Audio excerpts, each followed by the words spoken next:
Эсептин чыгарылышын көрөрдөн мурда алгач өз алдынча эсепти чыгарып көрүңүздөр. Ошондо сиздер канчалык деңгээлде эсептин татаалдыгын биле аласыздар. Бул эсепти чыгарыш үчүн сөзсүз түрдө тамыр жөнүндө сиздерде түшүнүк болуш керек. Ошол учурда гана көргөн видеону түшүнүп кете аласыздар жана ошондой эле өз алдынча дагы тамыр тууралуу эсептерди чыгарып кете аласыздар. Эми бул жактан караңыздар. Тамырдын ичинде дагы кошумча тамыр турат. Мындай учурда кандай кылабыз? Ичиндеги тамыр менен иштейт экенбиз.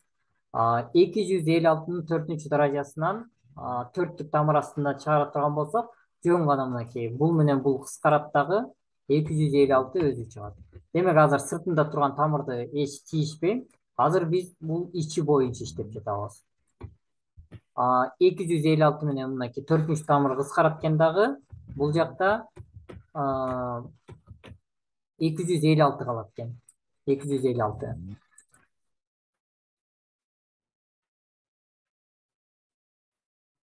Так,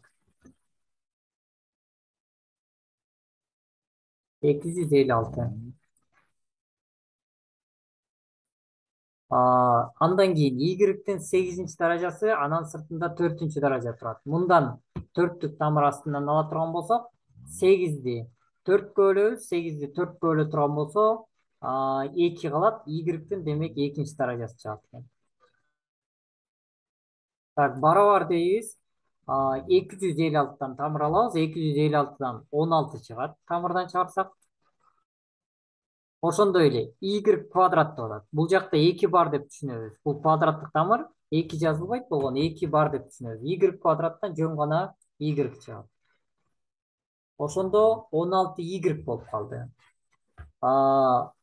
Бул жакта модул болсо оң сан чыгат дегенди көргөзүп атат. Кандай болгон учурда да оң чыгат дегенди түшүндүрүп атат. Ошондуктан бул жактан B варианты туура болот экен. Эгерде сиздер жеке менен ортого даярданам десеңиздер, менин WhatsApp номериме кайрылсаңыздар болот. Бизде эки түрдүү даярдык бар. Жекече Zoom аркылуу жана ошондой эле өзүбүздө сайт бар. Ошол сайт аркылуу да даярдансаңыздар болот. Сөз түрдө WhatsApp номерге кайрылып кетиңиздер. Эгерде ушул видео сиздерге пайдалуу болгон болсо, сөз түрдө класс басыңыздар жана каналга атталып коңгуроonu жандырууну унутпаңыздар. Эгерде суроолор болсо, ушул видеонун комментарийине калтырыңыздар.